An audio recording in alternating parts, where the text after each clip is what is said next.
I'm Deputy Sasha Kazantseva-Miller. I was elected in the 2020 general election, and I'm a member of the Committee for Economic Development and the Development and Planning Authority.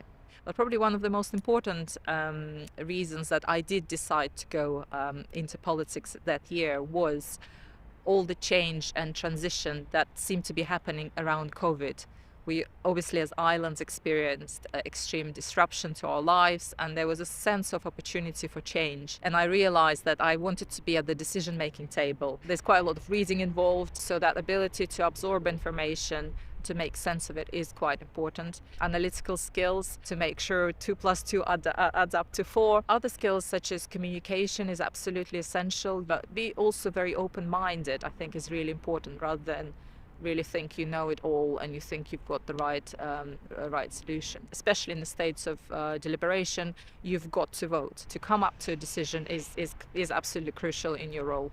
If you've got commitments with children, which I've got, I have to balance it out. So I do school pickup several times a week, so I need to be able to manage that with my husband.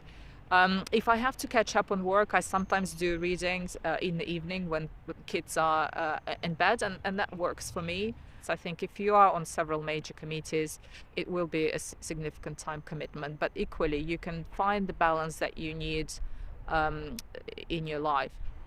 If you have got the opportunity to have a portfolio career, I would advise anyone standing to keep those options open, because they allow you to be more in touch with the community.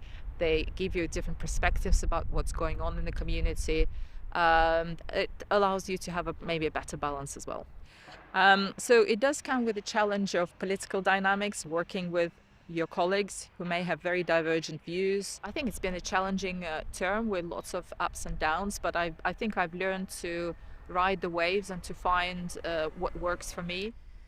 Within the harbours, within my roles within economic development and planning, we've also had a number of opportunities where we could progress and facilitate development, such as, for example, the former quayside building, which has been given planning permission to be redeveloped after years of neglect. I'm very pleased to say that we have literally just launched the Guernsey Enterprise Investment Scheme, which has been a new idea that I brought forward and been able to launch within this political term, which would incentivize private investment into early stage businesses and startups. I mean, there's a huge amount of positives, because you are in a position of a very serious decision making, and it's not something that just affects a daily life of our community today.